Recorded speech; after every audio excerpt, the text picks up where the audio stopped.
two countries are rooted in the biblical heritage. But we have a bond to Israel that's much stronger. It's a moral commitment.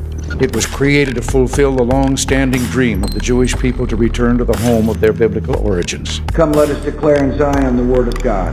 The founders of my country saw a new promised land. America's commitment to Israel's security is rock solid and unwavering. Jerusalem will be the capital of Israel, and I have said that before, and I will say it again. I recognized Jerusalem as the capital of Israel. You need not be a Jew to be a Zionist. I am a Zionist. America's relationship with Israel is as old as the foundation of the state in 1948. No political movements, no global developments, and no foreign governments or individuals have been able to derail Washington's ironclad support for Israel. But why is this the case? Let me explain something about what is called the Jewish lobby in this country.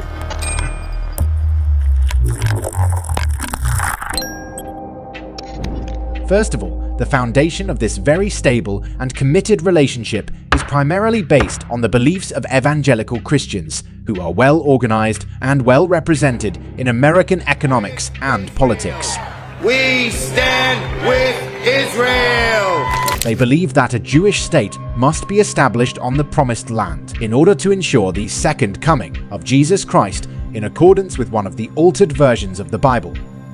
The special relationship between the US and the soon-to-be state of Israel became official in 1918, when then US President Woodrow Wilson announced his support for Britain's Balfour Declaration, which led to the creation of a Jewish state in the land of Palestine.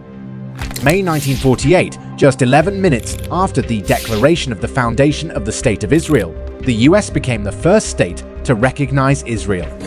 The ideals of Zionism have been supported by United States presidents and members of Congress from both parties over the past half-century. We have to bring in a considerable immigration into a small country. Allyship with Israel is not a partisan issue for Americans. It is a national obligation. Kennedy approved the sale of Hawk missile systems to Israel after being elected president in 1960. And that support contributed to Israel's victory against the Soviet-backed Arab states in the Six-Day War of 1967. In 1973, US President Richard Nixon favored Israel in the Fourth Arab-Israeli War, even at the cost of an embargo on the US and the West by oil-producing Arab countries. Being for Israel first, that does not mean you're putting America second, because they think it goes together. Carter's advocating for full autonomy for Palestine at the Camp David talks caused the Israel lobby to withdraw its support of Carter, and that might have cost him his presidency.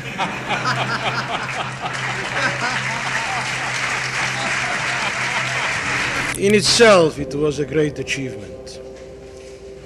But the president took a great risk for himself. AIPAC is not dedicated to peace.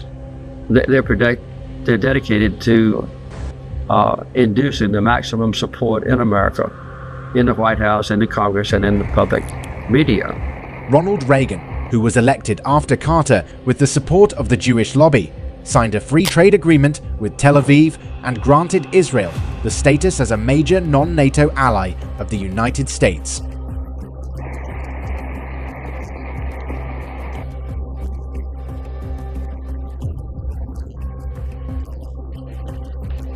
The US continued to mediate Israel's negotiations with Palestine in 1993 and 1995, which resulted in the Oslo Agreements during Bill Clinton's presidency. Immediately following the Oslo Agreements, US Congress passed legislation recognizing Jerusalem as the capital of Israel and calling for Jerusalem to remain an indivisible city.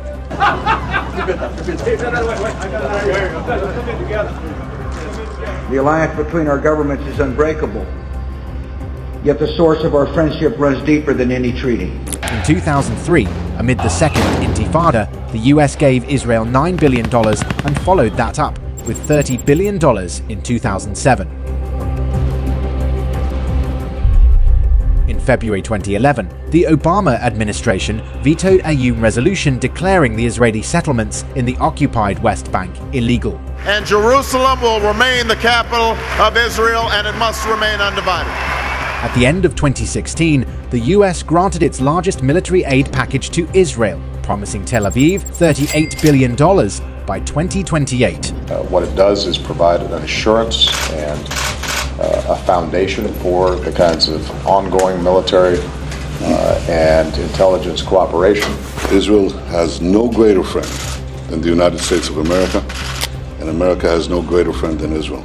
Donald Trump has not lagged behind his predecessor in his support for Israel, and in 2017, he announced that the US recognized Jerusalem as the capital of Israel. I recognized Jerusalem as the capital of Israel.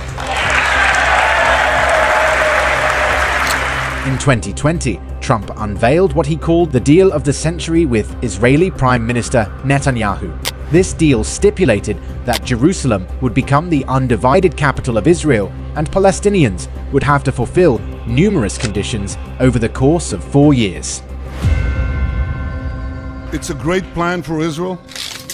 When the International Criminal Court announced in 2021 that it was investigating Israel for war crimes, the US, under Biden's presidency, banned the court's prosecutors from entering the US. We firmly oppose and are disappointed by the ICC prosecutor's announcement of an investigation into the Palestinian situation. After Israel launched its offensive on Gaza on October 7, the US made its stance very clear, and it was not a surprising position. The United States stands with you. We will continue to have Israel's back. And Washington continues to provide Israel with large amounts of heavy weapons since October 7. On the other hand, the Israel Lobby and US Foreign Policy book by Professor John Mearsheimer and Professor Stephen Walt describes the lobby as a loose coalition of individuals and organizations who actively work to steer US foreign policy in a pro-Israel direction. This unconditional support given to Israel by the United States since its inception is now viewed as irrational and is largely criticized because of the burden and disadvantage it causes for the US foreign policy. Our commitment to Israel's security is ironclad. Let me say it again, ironclad.